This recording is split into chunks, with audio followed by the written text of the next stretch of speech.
Hello दोस्तों, unique classes Jodhpur में आपका स्वागत है। आइए आज हम संडे स्पेशल है और इसी के साथ एक जुलाई से लगाकर 13 जुलाई तक जो हमने पढ़ा है, आज हम 14 जुलाई को इनका रिवीजन करते हैं, क्योंकि सबसे इम्पोर्टेंट होता है रिवीजन करना। अगर आप आगे बढ़ रहे हो किसी चीज को रिवीजन नहीं कर रहे हो तो सबसे बड़ी भूल होती है, क्योंकि हमारी जो मेमोरी होती है वो मेमोरी से धीरे धीरे चीजें गायब होने लगती है। इस बात का ध्यान रहे, क्योंकि इसी के साथ आज संडे है और संडे के दिन आज हम प्रत्येक संडे को हम रिवीजन क्लास रखेंगे। आज कुछ मोटिवेशन के साथ मैं शुरू करना चाहता हूँ। मंजिलें उन्हें नहीं मिलती जिनके ख्वाब बड़े हो, मंजिलें उन्हें मिलती है जो जिद पर अड़े हो। अगर आप किसी चीज का जिद करके तो पढ़ाई करते हो और उस लक्ष्य तक प्राप्त करते हो तब मंजिल मिलती है। ख्वाब देखने से कभी मंजिल नहीं मिलती। रात को सोते वक्त जो हम सपने देखते हैं उससे कभी मंजिल नहीं मिलती और मंजिल के लिए जिद करना पड़ता है और जिद पर अड़े रहना पड़ता है। इसी के साथ आज अपन फर्स्ट क्वेश्चन की शुरुआत करेंगे। डूरंड कप 2024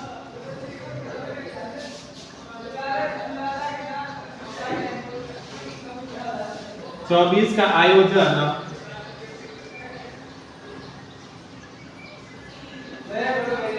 कहां पर किया जाएगा? तो डूरंड कप 2024 है, इनका आयोजन भारत के किन किन शहरों के अंदर किया जाएगा, इस बात का ध्यान रहे। तो सबसे पहला है भारत का शहर है, तो सिटी है वो है कोलकाता, और इसके बाद दूसरा नंबर है वो है जमशेदपुर, और तीसरे नंबर पर है वो है काकराझार। और इन्हीं शहरों के अंदर है जो भारत में डूरंड कप 2024 का आयोजन किया जाएगा। ये डूरंड कप किससे संबंधित है? तो ये फुटबॉल का टूर्नामेंट, फुटबॉल का क्या है? टूर्नामेंट। इस बात का भी ध्यान रहे। और ये सबसे पुराने टूर्नामेंटों में से एक है, क्योंकि इनकी शुरुआत हुई थी वो हुई थी 1888 के अंदर शुरुआत हुई थी। और इस बार है जो भारत के 3 शहर कोलकाता, काकराझार और जमशेदपुर में इनका आयोजन किया जा रहा है। उसके बाद क्वेश्चन नंबर 2,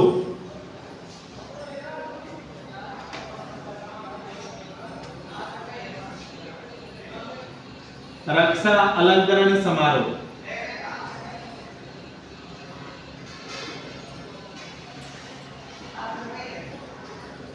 रक्षा अलंकरण समारोह 2024 की अध्यक्षता कौन करेगा? इस बात का ध्यान रहे। तो रक्षा अलंकरण जो समारोह है इनकी अध्यक्षता जो हमारे देश की राष्ट्रपति है जिसका नाम है द्रौपदी मुर्मू, उनके द्वारा इनकी अध्यक्षता की जाएगी। और जुलाई के अंदर जो 10 जुलाई को है जो रक्षा अलंकरण समारोह के अंदर जो पुरस्कार थे उनका वितरण किया गया है और राष्ट्रपति है द्रौपदी मुर्मू। ठीक है। और उसके बाद ये रक्षा अलंकरण समारोह के अंदर जो भारत में है ना, भारत में वीरता के क्षेत्र में जो पुरस्कार दिए जाते हैं, पुरस्कार प्रदान किए जाते हैं, वो कौन कौन से पुरस्कार है? तो इसके अंदर जो सबसे बड़ा पुरस्कार है वो है परम वीर चक्र। परम वीर चक्र ये सबसे वीरता का सबसे बड़ा पुरस्कार है भारत के रक्षा अलंकरण क्षेत्र के अंदर। और उसके बाद दूसरा नंबर है वह है महावीर चक्र।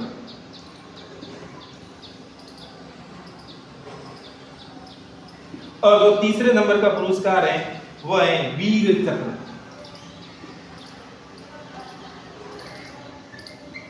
जो 4th नंबर का है वो है अशोक चक्र।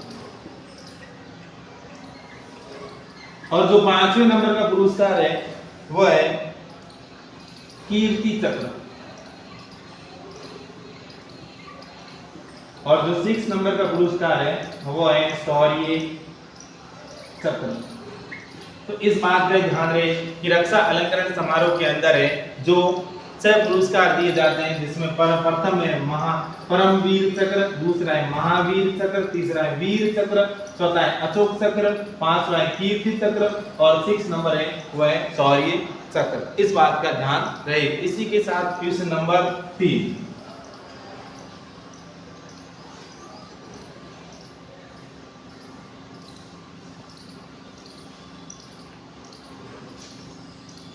क्वेश्चन नंबर 3 बहुत ही महत्वपूर्ण है कि भारतीय मसाला अनुसंधान संस्थान ने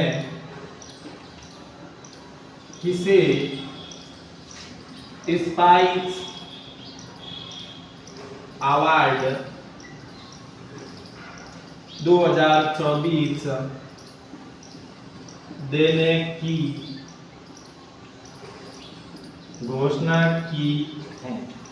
तो हाल ही में जो भारतीय मसाला अनुसंधान आयोग है, इन्होंने जो स्पाइस अवार्ड 2024 है वो किसे देने की घोषणा की है, और ये है स्वप्ना कलिंगल। स्वप्ना कलिंगल है, उन्होंने इनको ही भारतीय जो मसाला अनुसंधान आयोग है, इन्होंने इनको पुरस्कार देने की घोषणा की। इस बात का ध्यान रहे। और इनका आयोजन कहां पर किया गया था? वो आयोजन किया गया था केरल के अंदर, क्योंकि भारत का वो राज्य जो गरम मसालों के लिए प्रसिद्ध है वो है केरल। क्योंकि सबसे ज्यादा अगर भारत के किसी राज्य के अंदर गरम मसालों का उत्पादन होता है तो वो होता है केरल के अंदर। उसके बाद अगला क्वेश्चन नंबर 4,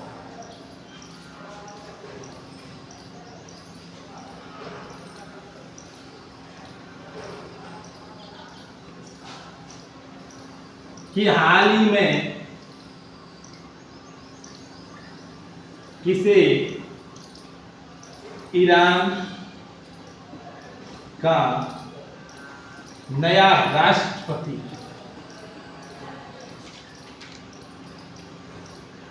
बनाया गया है? तो हाल ही में ईरान का नया राष्ट्रपति है, वो किसे बनाया गया है, इस बात का ध्यान रहे। लेकिन जो ईरान है, ईरान के अंदर हाल ही में इलेक्शन हुए थे और उनमें राष्ट्रपति बने, वो बने मसूद पेजेश्कियन। कौन है? मसूद पेजेश्कियन है, जिसको ईरान का राष्ट्रपति बनाया गया है। और उसके बाद बहुत ही महत्वपूर्ण क्वेश्चन है अगला क्वेश्चन नंबर 5,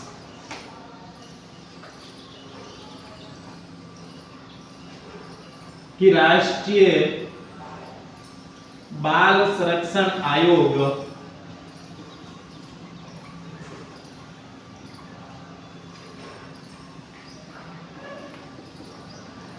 ने किस राज्य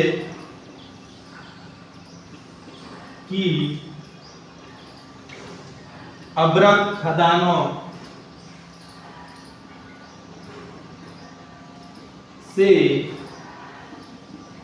बाल श्रम मुक्त किया गया? तो ऐसा कौन सा भारत का राज्य है जिस राज्य से जो राष्ट्रीय बाल संरक्षण आयोग है, इन्होंने क्या किया कि उस राज्य में जो अभ्रक की बड़ी बड़ी खदानें हैं उससे जो बाल श्रम होता है उनसे मुक्त किया गया। इस बात का भी ध्यान रहे कि जिस राज्य के अंदर जितने ज्यादा संसाधन है उस राज्य के अंदर बाल श्रम अधिक होने की संभावना है, और जिस राज्य के अंदर ज्यादा संसाधन नहीं है उस राज्य के अंदर बाल श्रम होने की संभावना बहुत कम है। इस बात का ध्यान रहे। और कौन सा राज्य है? तो वो राज्य है झारखंड। इसके बाद देखो राष्ट्रीय बाल संरक्षण आयोग। तो राष्ट्रीय बाल संरक्षण आयोग के अध्यक्ष कौन? वो है प्रियंका कानूनगो। कौन है? प्रियंका कानूनगो। और इनकी जो अधिनियम कौन सा है, किस अधिनियम के तहत इनकी स्थापना हुई थी? तो ये अधिनियम है 2005 का, लेकिन इनका गठन कब किया गया? वो गठन किया गया 2007 के अंदर। इस बात का भी ध्यान रहे। और इनकी अध्यक्ष है वो है प्रियंका कानूनगो। और उसके बाद झारखंड है, तो झारखंड की सीएम कौन है? तो वो है हेमंत सोरेन। इस बात का भी आपको नॉलेज में होना चाहिए, क्योंकि जो राज्य पढ़ रहे हैं ऐसा भी क्वेश्चन आ सकता है कि भारत में वो कौन सा राज्य है जहां पर अभ्रक का सबसे ज्यादा उत्पादन होता है, तो भी होता है झारखंड। और उसके बाद देखो अगला क्वेश्चन,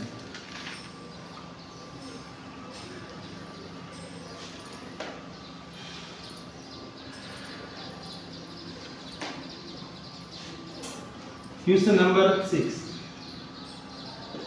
DRDO द्वारा विकसित की गई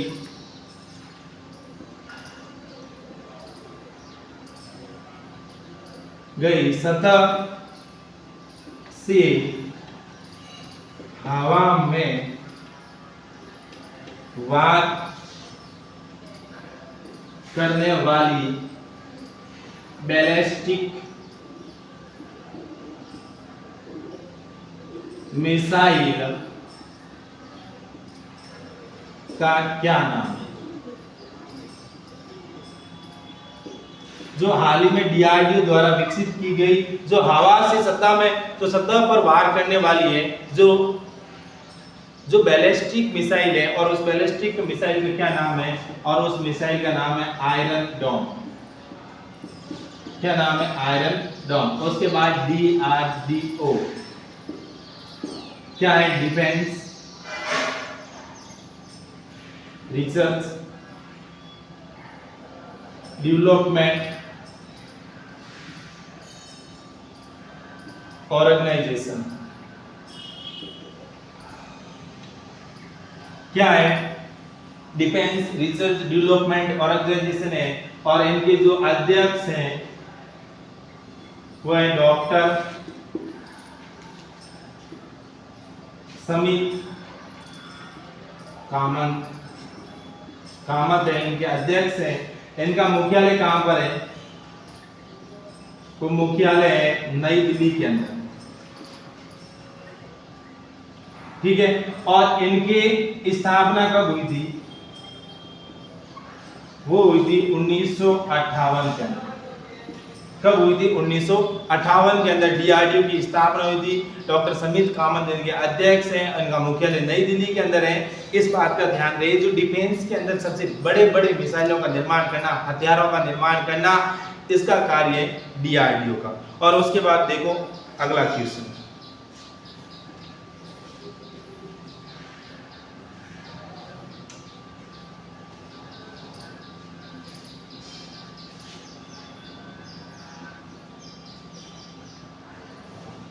क्वेश्चन नंबर 7। किस देश ने 2045 तक मंगल ग्रह पर उतरने का लक्ष्य निर्धारित किया?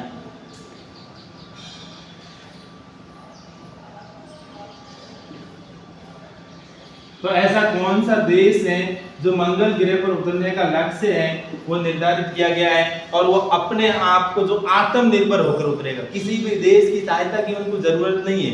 वो कह रहे हैं कि अगर हम किसी देश की टेक्नोलॉजी का उपयोग करें तो हम अभी भी मंगल ग्रह पर उतर सकते हैं, लेकिन स्वयं आत्मनिर्भर होकर है उस देश जो 2045 तक उतरेगा, और उनका नाम है दक्षिण कोरिया। इस बात का भी ध्यान रहे। और उसके बाद अगला क्वेश्चन,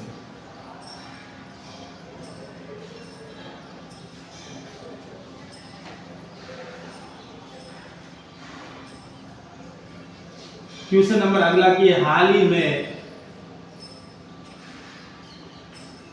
होने वाले भारत रूस शिखर सम्मेलन की भारत रूस शिखर सम्मेलन की अध्यक्षता कौन करेगा? तो हाल ही में जो भारत और रूस का जो शिखर सम्मेलन है, वो शिखर सम्मेलन है, इनका आयोजन हो रहा है रूस के अंदर, रूस के मास्को शहर में हो रहा है, और इनकी अध्यक्षता कौन करेगा? तो वो करेंगे भारत के प्रधानमंत्री। और भारत के प्रधानमंत्री का क्या नाम है? नरेंद्र मोदी। और ये कौन सा संस्करण है? ये 22वां संस्करण है, इस बात का भी ध्यान रहे। और इनकी अध्यक्षता है जो भारत के प्रधानमंत्री नरेंद्र मोदी द्वारा की जाएगी। और उसके बाद अगला क्वेश्चन,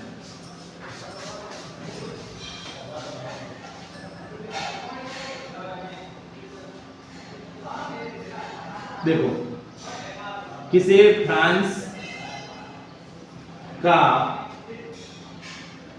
सर्वोच्च नागरिक सम्मान, किसे फ्रांस का सर्वोच्च नागरिक सम्मान कौन सा है? सेवेलियर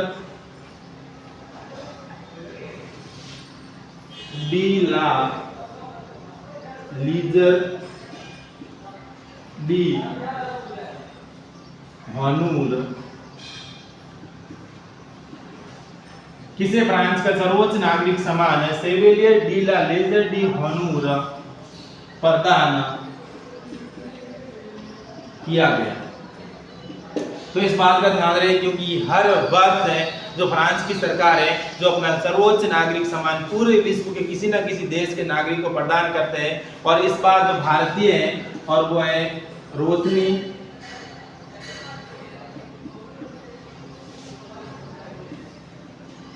नाडर मल्होत्रा, और रोशनी नाडर मल्होत्रा को है इस बार फ्रांस का सर्वोच्च नागरिक सम्मान प्रदान किया गया है। और ये तो रोशनी नाडर मल्होत्रा कौन है? तो ये HCL जो टेक है, HCL टेक है,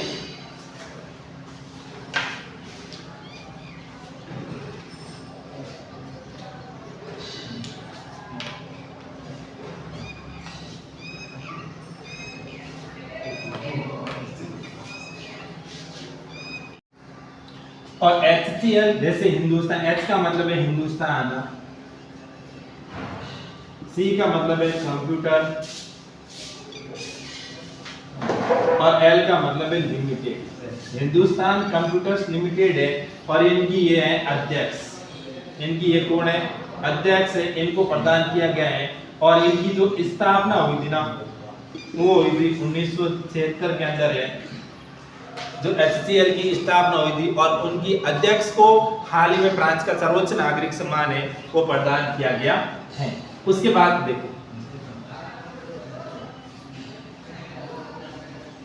अगला क्वेश्चन, मालाबार युद्धाभ्यास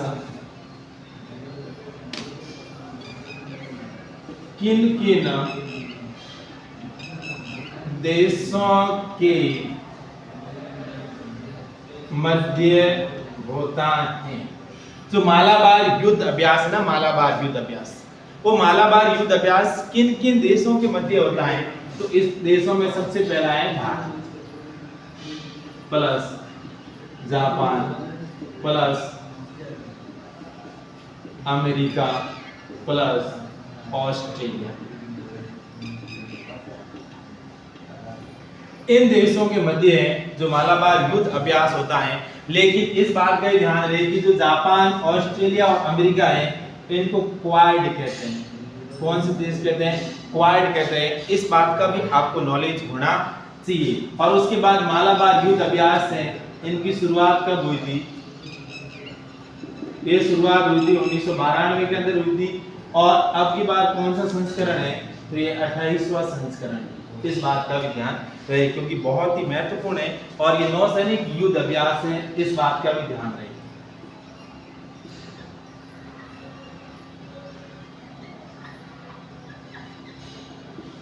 नौसैनिक युद्धाभ्यास है, इस बात का ध्यान रहे क्योंकि भारत सरकार है जो अपनी तीनों सेनाओं ही सेनाओं को ऊपर उठाने का प्रयास करती है। लगातार युद्ध अभ्यास चलते हैं, कभी किसी देश के साथ, कभी किसी देश के साथ, कभी किसी देश के साथ, ताकि वो युद्ध की स्थिति में भी एकदम रेडी रहे, तैयार रहे। और इसी के साथ अगला क्वेश्चन,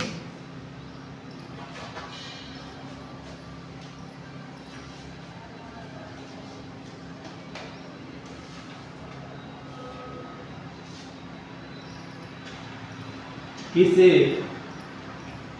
रूस का सर्वोच्च नागरिक सम्मान, किसे रूस का सर्वोच्च नागरिक सम्मान क्या नाम है उसे?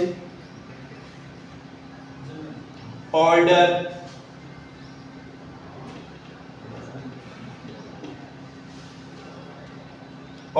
ऑफ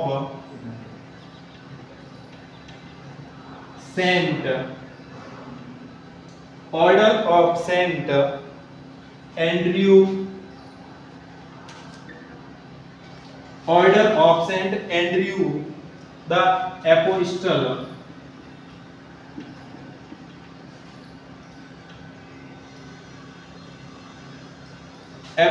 द फर्स्ट कोल्ड प्रदान किया गया। तो बहुत ही इंपॉर्टेंट है कि order of saint Andrew the apostle the first called है, ये पुरस्कार है जो फ्रांस का सर्वोच्च नागरिक सम्मान है, वो प्रदान किसे प्रदान किया गया है? तो वो भारत के प्रधानमंत्री नरेंद्र मोदी को।